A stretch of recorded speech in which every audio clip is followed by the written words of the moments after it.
Merci Sébastien, bonjour à vous tous. Donc on va poursuivre avec le chapitre 10, 11 et 12. Les trois chapitres sont, on ne peut pas dire une seule vision, c'est pas tout à fait une vision. C'est une explication que l'ange vient donner à Daniel. Donc on a une seule, on peut dire, rencontre avec l'ange. Le chapitre 10, c'est une introduction. Le chapitre 11 va décrire de façon assez détaillée tous les événements, ce qui se passe dans le monde. Et on arrive au chapitre 12, où là, c'est plutôt ce qui se passe au temps de la fin. Mais tout ça est une seule et même événement dans la vie de Daniel que nos contemporains ont séparé en trois chapitres. Donc normalement, avant, chaque chapitre, on avait une vision. Ici, c'est une rencontre avec l'ange qui est divisée en trois parties. Donc le chapitre 10 est un chapitre qui introduit cette grande explication que l'ange va donner à Daniel. Donc on va débuter le chapitre 10 et poursuivre avec le chapitre 11 qui est une suite tout à fait normale dans les versets. Donc on se place dans le livre de Daniel au chapitre 10. Mais avant de débuter, un petit texte d'introduction et je vous propose l'évangile de Jean, chapitre 8, verset 12. Jésus leur parla de nouveau et dit, donc c'est Jésus qui parle, « Je suis la lumière du monde, celui qui me suit ne marchera pas dans les ténèbres, mais il aura la lumière de la vie. » Amen. Donc, restons unis à Jésus et sachons que avec lui, une lumière éclatante nous sera transmise. Et c'est ce qu'on va essayer de recevoir aujourd'hui, cette lumière qui vient de Jésus. Débutons le chapitre 10, le verset 1. On a ça à l'écran. C'est dit, la 3e année de Cyrus, roi de Perse. C'est 1 an après le retour des Juifs à Jérusalem. Donc la première année de Cyrus, roi de Perse, Cyrus a émis un décret de reconstruction de Jérusalem. D'accord? Ici, on est 3 ans après. Donc, Jérusalem devrait être en marche pour être reconstruite. Et Daniel dit, une parole fut révélée à Daniel qu'on nommait Belchazzar, son nom babylonien. Cette parole qui est véritable annonce une grande calamité. Donc, quelle calamité? Évidemment, la mort de l'Évangile pendant la domination papale. C'est une calamité très grande, c'est la petite corne, c'est la difficulté, c'est la guerre qu'il va y avoir entre la vérité et l'erreur. Puis il dit, il fut attentif à cette parole, Daniel, et il y eut l'intelligence de la vision. Donc Daniel dit qu'il a fini par comprendre quelque chose d'important. Et ce qu'il a compris, je crois, c'est que les temps des 2300 soirs et matins n'est pas le temps d'épreuve que lui, Daniel, vit, et ce n'est pas le temps d'épreuve où Jérusalem n'est pas reconstruit ou est en difficulté. Ce n'est pas de cela que la prophétie des 2300 soirs et matins, puis le sanctuaire sera purifié, projette comme prophétie. Donc Daniel a compris cela. Puis il dit, en ce temps-là, moi Daniel, je fus 3 semaines dans le deuil. Donc Daniel est sûrement triste de l'échec de la reconstruction de Jérusalem qui n'a pas lieu, qui n'aboutit pas. Et on peut voir ça dans le livre d'Esdras. Donc, on peut prendre le livre d'Esdras au chapitre 4 et le verset 4. Je vais vous le lire. C'est écrit, « Alors les gens du pays découragèrent le peuple de Juda. Ils l'intimidèrent pour l'empêcher de bâtir. Et ils gagnèrent à prix d'argent des conseillers pour faire échouer son entreprise de reconstruire Jérusalem. Il en fut ainsi pendant toute la vie de Cyrus. » Et Cyrus n'est pas mort tout de suite, là. Roi de Perse. Alors s'arrêta l'ouvrage de la maison de Dieu à Jérusalem. Et Daniel est triste de cela. Il voit qu'il y a eu un décret de reconstruction du temple, mais l'ouvrage s'arrête. Parce qu'il y a des pressions politiques pour faire arrêter les démarches de reconstruction de Jérusalem. Et pressions qui ont été efficaces puisque l'ouvrage s'est arrêté. Le verset 3 semaines, c'est intéressant. Ça veut dire combien de jours? Et 3 fois 7. C'est un chiffre qui est très pur en soi. Et Daniel reste dans le deuil. Verset 3. Je ne mangeai aucun mets délicat, il n'entra ni viande ni vin dans ma bouche.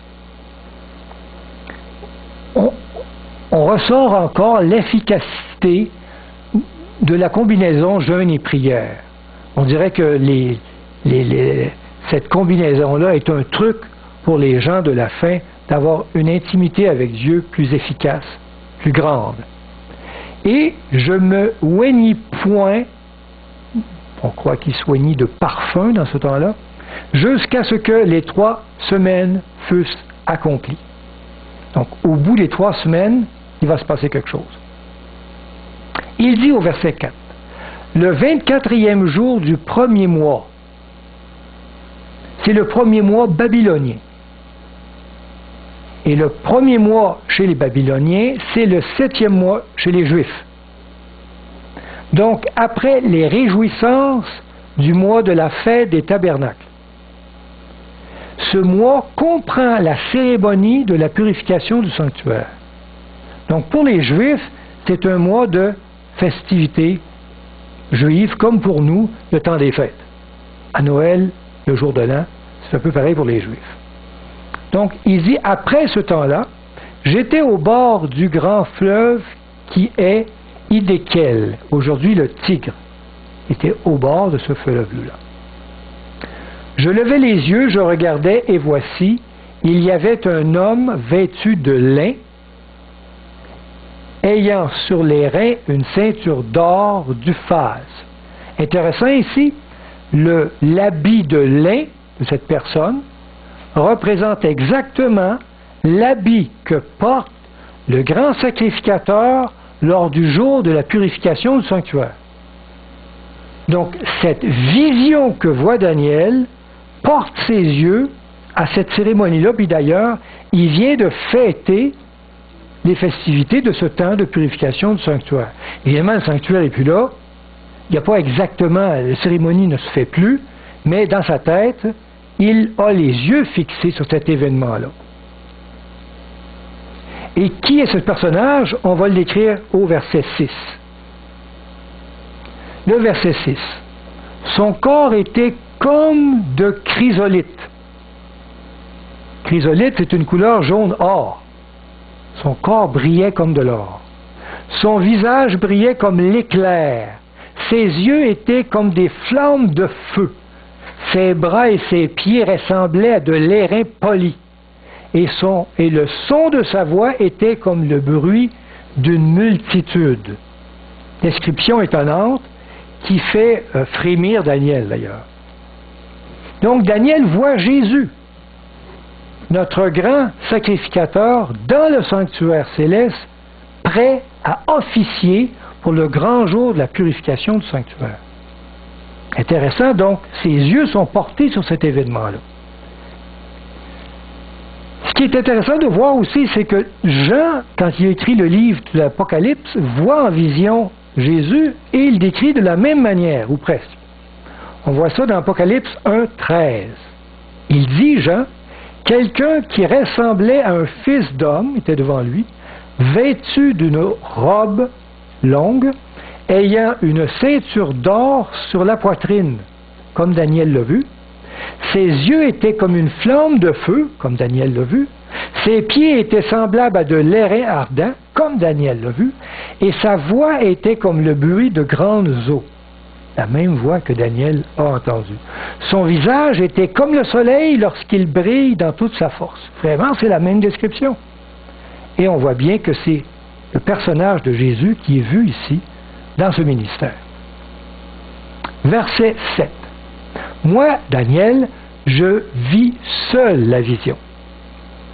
Et les hommes qui étaient avec moi ne la virent point, mais ils furent saisis d'une grande frayeur et ils prirent la fuite pour se cacher. Ils n'ont rien vu, mais il a vu qu'il y avait quelque chose d'insolite qui se passait. Ils ont eu peur, ils sont partis. Verset 8. Je restai seul et je vis cette grande vision. Les forces me manquèrent, mon visage changea de couleur et fut décomposé. Je perdis toute vigueur. Exactement ce qui est arrivé à Jean aussi quand il a vu Jésus. Comme l'apôtre Jean, Daniel est médusé. On voit ça dans Apocalypse 1:17. Jean dit, quand je le vis, je tombais à ses pieds comme mort. Il tombe, paralysé. Il posa sur moi sa main droite en disant, ne crains point. C'est comme ça que l'ange va rassurer Jean. Au verset 9, il faut rassurer Daniel. Il n'en sortira pas sinon de sa paralysie. Verset 9, j'entendis le son de ses paroles, et comme j'entendais le son de ses paroles, je tombais frappé d'étourdissement, la terre contreface. C'est trop? Contre-terre, excuse-moi. Il tombe à terre, et là, Et verset 10, et voici une main, sûrement l'ange Gabriel, comme auparavant, on croirait que c'est lui, me toucha et secoua mes genoux et mes mains. Il faut le réveiller un petit peu, parce qu'il ne bouge plus. Verset 11. Puis il me dit, Daniel, homme bien-aimé, sois attentif aux paroles que je vais te dire. Et tiens-toi debout à la place où tu es, car je suis maintenant envoyé vers toi. Point. Lorsqu'il m'eut ainsi parlé, je me tins debout en tremblant. Donc Daniel a un petit peu de difficulté, mais il va tenir le coup. Verset 12. Il me dit, Daniel, ne crains rien, car dès le premier jour où tu as eu à cœur de comprendre et de t'humilier devant ton Dieu, tes paroles ont été entendues. Et le premier jour, c'est au début de son jeûne de prière. On se rappelle de ça, qu'est-ce qu'il a fait au début de son jeûne de prière? On voit ça dans Daniel, au verset 2, 10-2. En ce temps-là, moi, Daniel, je fus 3 semaines dans le deuil, jeûne et prière. Et dès le début, tes paroles ont été entendues. Et c'est à cause de tes paroles que je viens. Wow! Résultat de la puissance de la prière. Et depuis le début de ces paroles, l'ange est en action parce que Daniel a commencé à prier. Mais après ça, il vient lui expliquer qu'est-ce qui s'est passé. Verset 13. L'ange lui dit, le chef du royaume de Perse. Dans le langage de l'ange, ce personnage symbolise Satan, le Dieu de ce siècle. On peut lire ça dans Jean 12, 31. C'est Jésus qui dit, maintenant a lieu le jugement de ce monde, maintenant le prince de ce monde sera jeté dehors. Il parlait de Satan,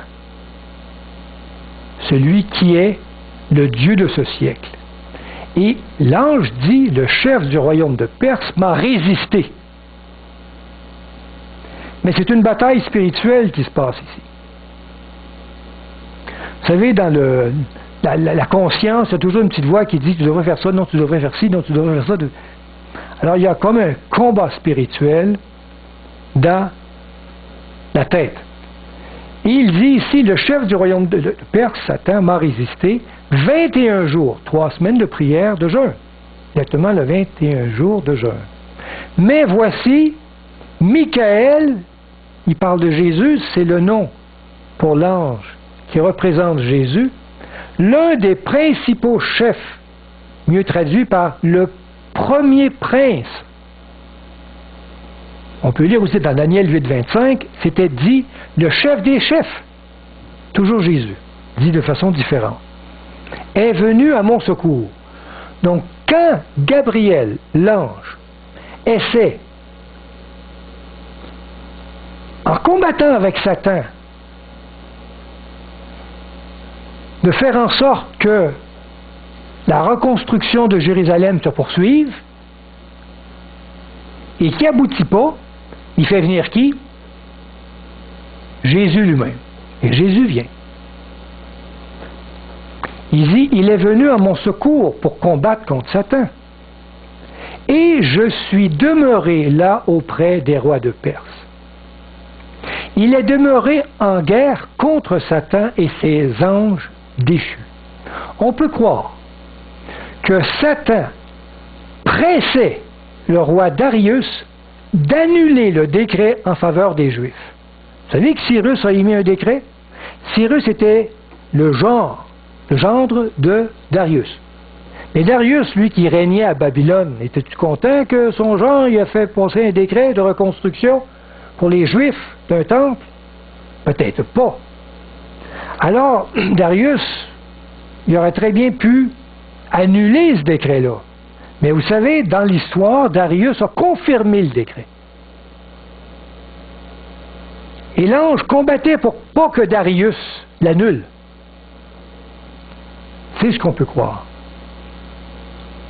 Heureusement, Darius n'a pas annulé le décret. On peut lire dans Esdras, chapitre 6, verset 12, dans notre Bible, ce que il est écrit que le Dieu qui a fait résider en ce lieu son nom renverse tout roi et tout peuple qui étendrait la main pour transgresser ma parole, et c'est Darius qui parle, ça a été transcrit, pour détruire cette maison de Dieu à Jérusalem. Moi, Darius, j'ai donné cet ordre qu'il soit ponctuellement exécuté. Donc Darius a confirmé l'ordre de Cyrus de construire, de rebâtir Jérusalem et le temple. La guerre donc entre Satan et Jésus a été, comment je pourrais dire, trouvée ici en conflit, guerre, et Darius a réussi, ou Jésus a réussi à faire comprendre à Darius qu'il fallait approuver ce décret. Verset 14. Toujours l'ange qui dit, « Je viens maintenant pour te faire connaître ce qui doit arriver à ton peuple dans la suite des temps. Car la vision, on voit dans la vision, c'est à quoi la vision? Il a vu Jésus en habit de fin lin, prêt à débuter son ministère de purification du sanctuaire. Il dit, car la vision concerne encore ces temps-là. Quel temps? La suite des temps, le temps de la fin. Tandis qu'il m'adressait ces paroles, je dirigeais mes regards vers la terre. Il regarde la terre, au fait. Et je gardais le silence. Ça l'a troublé. Et voici quelqu'un qui avait l'apparence des fils de l'homme, l'ange Gabriel, toucha mes lèvres. Donc il revient toucher ses lèvres. J'ouvris la bouche, je parlais, je dis à celui qui se tenait devant moi, parce que Daniel était plus capable de parler, était plus capable de réagir. Il dit, mon Seigneur, la vision m'a rempli d'effroi et j'ai perdu toute vigueur. Il était tout tremblant. Verset 17. Comment le serviteur de mon Seigneur pourrait-il parler à mon Seigneur maintenant? Les forces me manquent et je n'ai plus de souffle. Verset 18. Alors, celui qui avait l'apparence d'un homme me toucha de nouveau et me fortifia. Donc, qu'est-ce qui l'a troublé? C'est la vision de Jésus en habit du grand sacrificateur, prêt à débuter la cérémonie, la purification du sanctuaire dans le ciel. Verset 19. Puis il me dit, ne crains rien, homme bien-aimé, que la paix soit avec toi, courage, courage. Fait écho à la persévérance des saints du temps de la fin. Je pense qu'on va avoir le même message qui va nous être donné.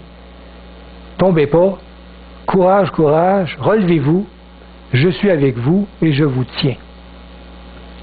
Et comme il me parlait, je repris des forces et il me dit que mon Seigneur parle, et je dis, excusez, que mon Seigneur parle car tu m'as fortifié. Et là, il est prêt à écouter. Il me dit, l'ange, sais-tu pourquoi je suis venu vers toi? Maintenant, je me retourne pour combattre le chef de la Perse. Parce que c'est l'ange qui parle. C'est vrai qu'il peut combattre le chef de la Perse, mais il représente Satan. Et quand je partirai, quand j'aurai fini avec Satan, c'est comme ça que la Bible de Jérusalem le traduit, quand j'aurai fini avec lui, Satan, voici le chef de Javan viendra. C'est comme un petit résumé. Le chef de Javan, c'est le prochain chef, c'est le prochain roi, c'est celui qui va régner après. Ça représente Jésus qui nous sauve lors de son prochain retour. C'est le roi à venir. Donc c'est une façon de dire, moi je m'en retourne combattre Satan, puis quand on va finir avec lui, Jésus va revenir. Une façon poétique de le dire. Verset 21. Mais je veux te faire connaître ce qui est écrit dans le livre de la vérité. Donc, il va même le faire connaître dans un langage clair, sans énigme. Je veux maintenant te parler, d'homme à homme, te dire ce qui va arriver dans la suite des temps, dans un langage clair, aucun symbole. Je vais te dire vraiment ce qui va arriver. Personne ne m'aide contre ceux-là. C'est mieux dit dans la Bible de Jérusalem, c'est marqué « Nul ne me prête main forte pour ces choses. » Donc il y va lui-même. C'est lui qui est mandaté à venir, l'ange Gabriel, excepté Michael, notre chef. Donc on croirait que l'ange Gabriel est un ange assez haut placé dans la dignité des anges et qu'après lui, c'est le chef, Jésus, qui est au-dessus de lui. Un ange très précieux, l'ange Gabriel. Et le chapitre termine comme ça. Donc, c'est simplement un chapitre qui introduit la suite. L'ange n'a rien dit encore. En tout cas, il n'a rien commencé, là. Tout ce qui s'est perçu dans ce chapitre-là est important de comprendre. Daniel voit une vision. La seule chose qu'il voit d'étonnante, c'est qu'il voit Jésus, en plein de lumière, éclatant, fantastique, dans un habit fin lin, un habit spécial que le grand sacrificateur mettait au début de son ministère de la purification du sanctuaire. Intéressant. Donc, nos yeux sont portés vers le début de ce ministère-là. Et on sait, selon les prophéties, que 2300 soirs et matins, puis le sanctuaire sera purifié. Donc, Daniel voit cet événement-là prendre place. Ça le paralyse, il tombe. Et l'ange est là pour le fortifier et pour lui parler, pour lui faire comprendre les choses à venir. Et le chapitre se termine comme ça. Mais je pense qu'on ne restera pas sur notre fin comme ça, on va poursuivre avec le chapitre 11. Amen.